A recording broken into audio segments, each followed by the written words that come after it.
बिस्मिल्लाहिर्रहमानिर्रहीम। My dear students, अस्सलाम वालेकुम। You are watching math with Yasir Rafat. आज हम 6.4 एक्सरसाइज पे थर्ड लेक्चर डिलीवर कर रहे हैं। क्वेश्चन नंबर 10 1 से लेकर 9 तक में हमने 2 वीडियोस ऑलरेडी अपलोड कर चुके हैं। A pair of fair dice is thrown if two numbers appearing are different, find the probability that the sum is 10। तो हमने ये सैम्पल स्पेस पहले से बना दी है। पिछले कई क्वेश्चंस में हम ये सैम्पल स्पेस बना रहे हैं, मुसलसल पहले से बना दी ताकि टाइम बच जाएगा। 1 से लेकर 6 तक ये हमने 36 सैम्पल स्पेस बना ली। इसकी 36 हमारे पास क्या है, इसके आउटकम्स हैं। क्वेश्चन में कह रहा है find the probability the sum is 10। तो अब सम इज़ 10 का हमारे पास क्या होगा? एक तो हो सकता है 4 6 4 + 6 10, और दूसरा हो सकता है 6 4 6 + 4 10। तो इसका मतलब ये हो गया कि 2 इवेंट्स हैं हमारे पास जिनका सम जो है, 2 ऑर्डर पेयर्स हैं जिनका सम जो है वो 10 की इक्वल होता है। तो number of elements in sample space 36 हो गया। Number of elements in event हमारे पास क्या हो गया? 2। तो प्रोबेबिलिटी हमारे पास क्या है? प्रोबेबिलिटी ऑफ एन इवेंट क्या है? That is number of elements in event, number of elements in sample space. तो ये हो गया आपके पास 2/36, 2 1 ज़ा 2 8 ज़ा 16। तो ये हमारे पास इसका आंसर आ गया 1/18।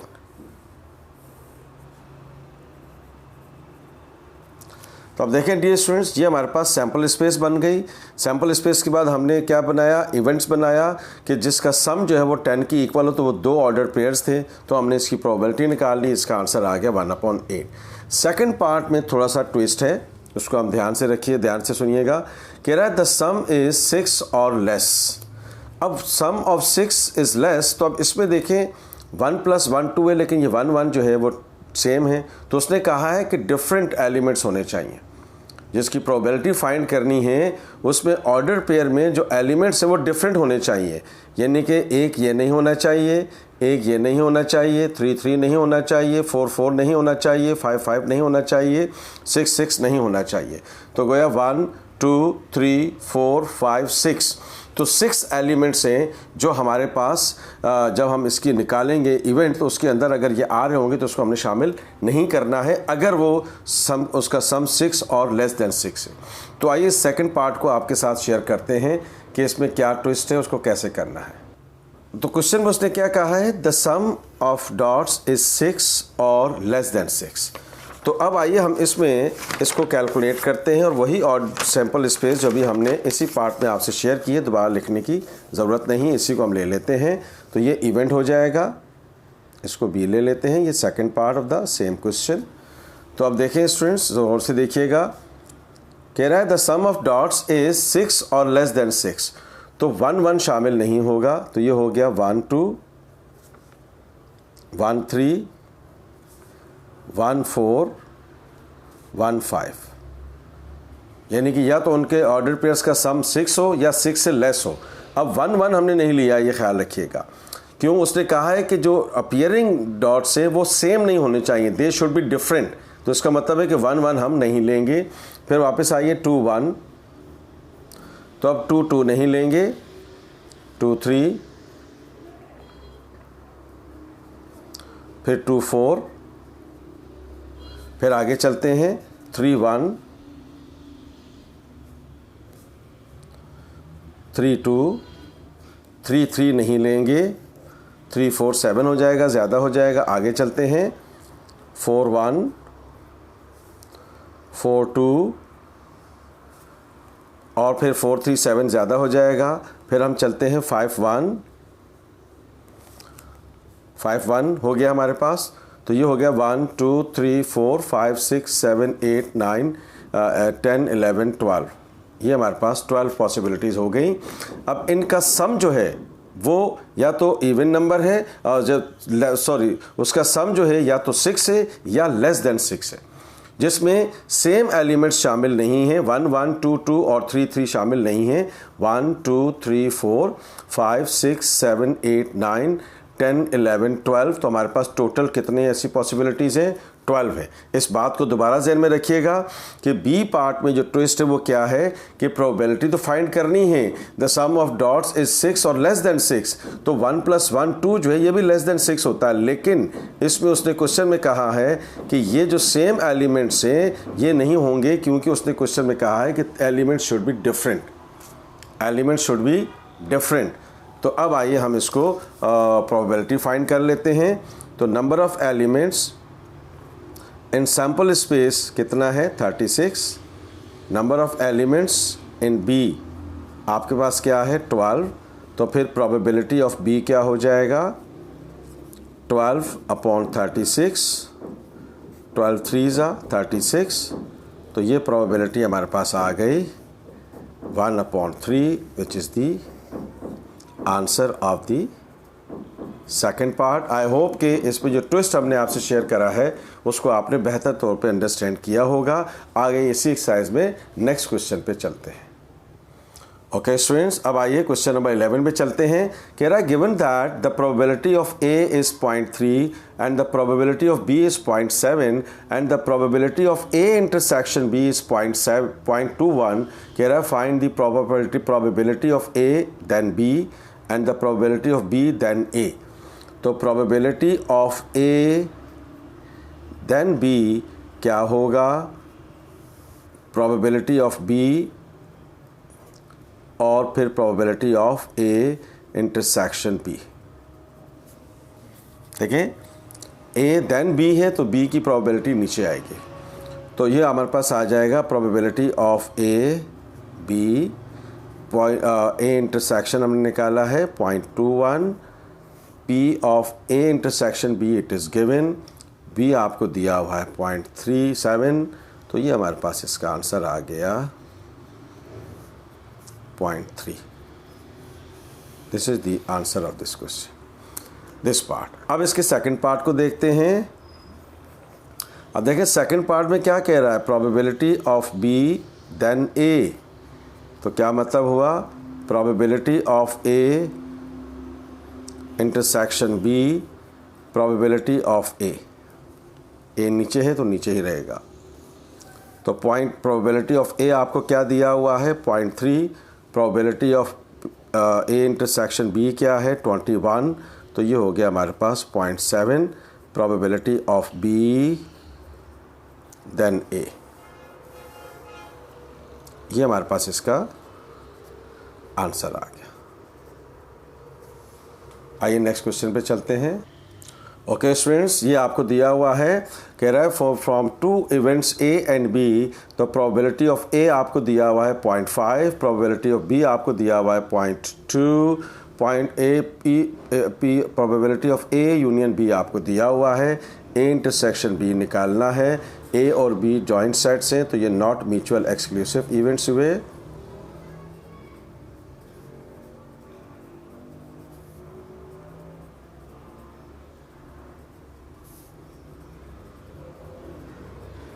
डिटेल में बात कर चुके हैं और एक छोटी सी करेक्शन भी हमने पिछली वीडियो में कर दी थी। उम्मीद है कि आपने वो करेक्शन भी देख ली होगी।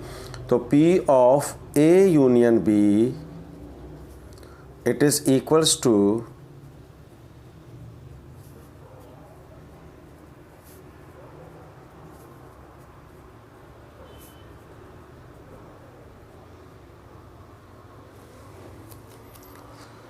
ये है हमारे पास not mutual exclusive events when A and B are joint sets. तो probability of A union B is equals to probability of A, probability of B and probability of A intersection B. अब इनके results यहाँ put कर देते हैं। Results इनके पहले से गिवन हैं। Probability of A union B आपको 0.4 दिया हुआ है, ये 0.5 दिया हुआ है, ये 0.7 दिया हुआ है। तो P of A intersection B हमारे पास आ जाएगा, ये हो गया 0.7।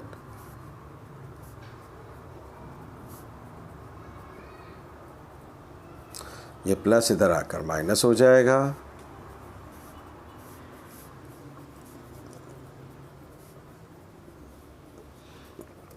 -0.3 आ गया, ये इससे कैंसिल हो गया। तो probability of A intersection B आपको दे दिया है 0.3। चूँकि यहाँ हमें P of A intersection B find करना था, तो इसलिए हमने इसको not mutually exclusive event consider किया। क्वेश्चन में गिवन नहीं था, ये आपने खुद सोच के इसको लगाना है कि कौन सा इवेंट लगेगा यहाँ पे। ये हमारे पास आंसर आ गया क्वेश्चन नंबर 13 का। आइए नेक्स्ट क्वेश्चन पे चलते हैं। ओके स्टूडेंट्स, क्वेश्चन नंबर 40 में देखें क्या कह रहा है। A natural number is chosen out from first 35 natural numbers, what is the probability that the chosen number is divisible by 8 और डिविजिबल बाय 9। तो हम इसको डिविजिबल बाय 8 और डिविजिबल बाय 9 देखना है, और है तो इसका मतलब क्या हुआ, चेक करेंगे कि ये म्यूचुअल एक्सक्लूसिव इवेंट्स हैं या नॉट म्यूचुअल एक्सक्लूसिव इवेंट्स हैं। तो पहले तो आप इसकी सैम्पल स्पेस बना लें। 1 2 3 नेचुरल नंबर्स हैं, तो 1 से लेकर 35 तक दिया हुआ है। तो सेट ए आपके पास क्या हो जाएगा, इसी के अंदर से हम कैलकुलेट करेंगे। तो ये हो गया 8 16 24 32। ये हमारे पास वो एलिमेंट्स हैं जो 1 से 35 तक 8 से डिवाइड हो सकते हैं। बी ले लेते हैं, 9 है, 18 है, 27 है। तो इसका मतलब है number of elements in S आपको दिया हुआ है 35। Number of elements in A आपको दिया हुआ है 1 2 3 4। Number of elements in B आपको दिया हुआ है 3। अब आप देखें ए और बी इन दोनों में कोई चीज़ कॉमन नहीं है, तो इसका मतलब है कि A and B are disjoint sets. तो therefore A and B are mutually exclusive events. ठीक है, जोर इसलिए दिया है कि पिछली दफ़ा में हमने म्यूचुअली को नॉट कह रहे थे वीडियो में बार बार, तो उसकी मैंने करेक्शन कर दी थी। ठीक है, तो ये आपके पास आ गया म्यूचुअली एक्सक्लूसिव इवेंट्स क्या होते हैं, P of A union B equals to P of A plus P of B.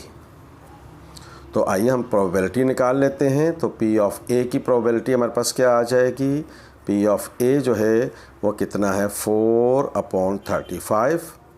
इसी तरह से हम पी ऑफ बी निकाल लेते हैं 3/35। तो ये हमारे पास इसका रिज़ल्ट आ जाएगा। इधर ही कर लेते हैं, दोनों को प्लस कर लेंगे। म्यूचुअली एक्सक्लूसिव इवेंट्स हैं, तो ये हो गया 7/35। ये आ गया हमारे पास P of A union B.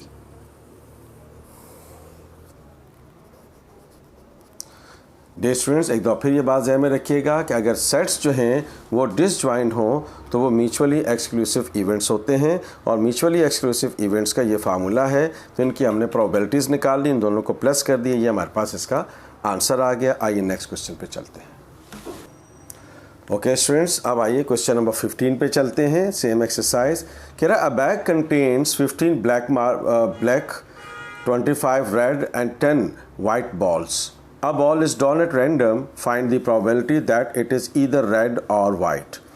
तो अब आप देखें कि ब्लैक कितनी है हमारे पास, ब्लैक है हमारे पास 15, रेड है हमारे पास 25 और वाइट है हमारे पास 10। B for black, R for red, W for white. तो ये हमारे पास टोटल 3 बॉल्स हैं, तो और ये हमारे पास टोटल अमाउंट कितना हो गया, इसका टोटल नंबर ऑफ बॉल्स हो गई 50। टोटल बॉल्स कितनी होगी हमारे पास 50 हो गई। तो इसका मतलब क्या हो गया कि सैम्पल स्पेस क्या बनेगी, टोटल 50 बॉल्स हैं, एक ड्रॉ कर रहे हैं, तो हमारे पास आ गई 50। अब क्वेश्चन में कह रहा है रेड बॉल, तो रेड बॉल तो ये ए हो जाएगा, अ रेड बॉल। तो रेड बॉल्स कितनी हैं, रेड बॉल्स 25 हैं, तो 25 कॉम्बिनेशन 1 कितना हो गया 25। सिमिलरली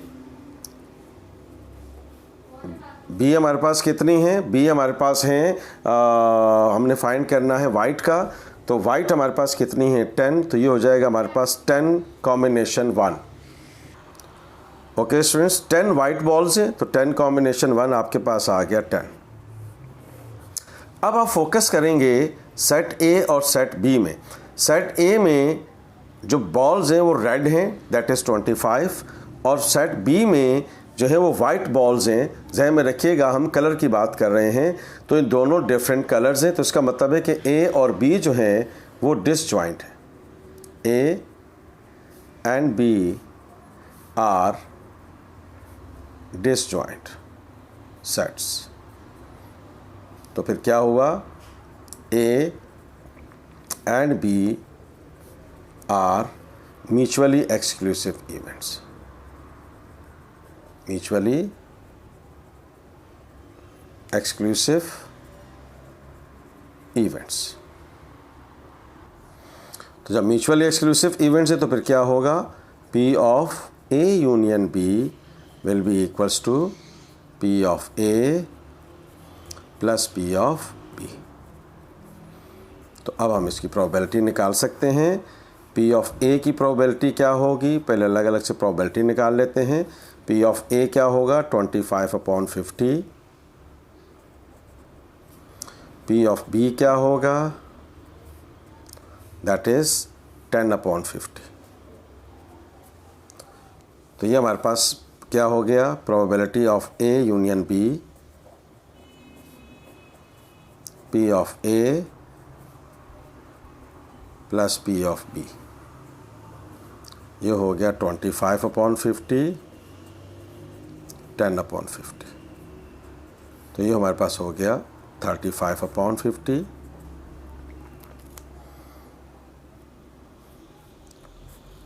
ये हमारे पास, इसको कैंसिल कर लेते हैं। ये हमारे पास इसका आंसर आ गया, P of A union B।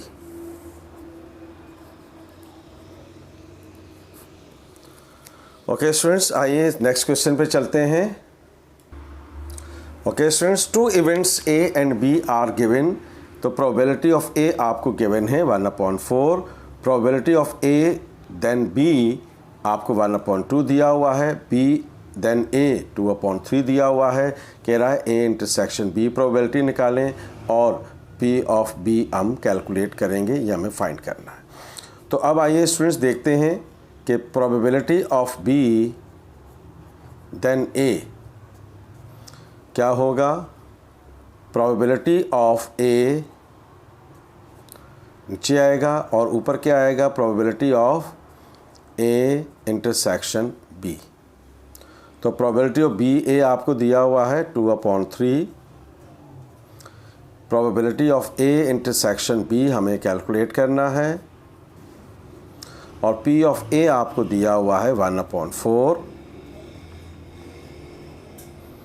So this is उलट जाएगा, तो ये हो जाएगा 4 P of A intersection B। ये 2 1s are 2, 2 2s are 4। तो ये हो गया P of A intersection B। तो ये हो गया 2 डिवाइड हो रहा है, इधर आकर मल्टीप्लाई हो जाएगा, तो 2 3s are 6 हो जाएगा।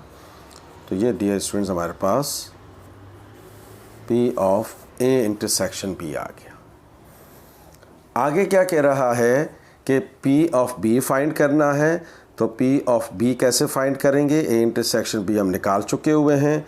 तो probability of A then B किसकी इक्वल होगा, P of A intersection B divided by P of B। तो अब आप देखें P of A then B आपको दिया हुआ है 1/2। P ऑफ B हमें फाइंड करना है और P of A intersection B आपको दिया हुआ है 6। तो ये डिवाइड हो रहा है, इधर आकर मल्टीप्लाई हो जाएगा, तो ये हो जाएगा 1/2 P ऑफ B 1/6। तो ये हो जाएगा 2 1s are 2, 2 3s are 6, या ये 2 डिवाइड हो रहा है, इधर आकर मल्टीप्लाई कर देंगे आप इसको। तो ये हो गया P of B 1/3। Okay dear students, हमने 6.4 एक्सरसाइज में क्वेश्चंस को आपके साथ डिस्कस किया। If you like this video please share it, subscribe my channel math with Yasir Rafat. दुआ में ज़रूर याद रखिएगा। Thank you so much. Allah हाफिज़।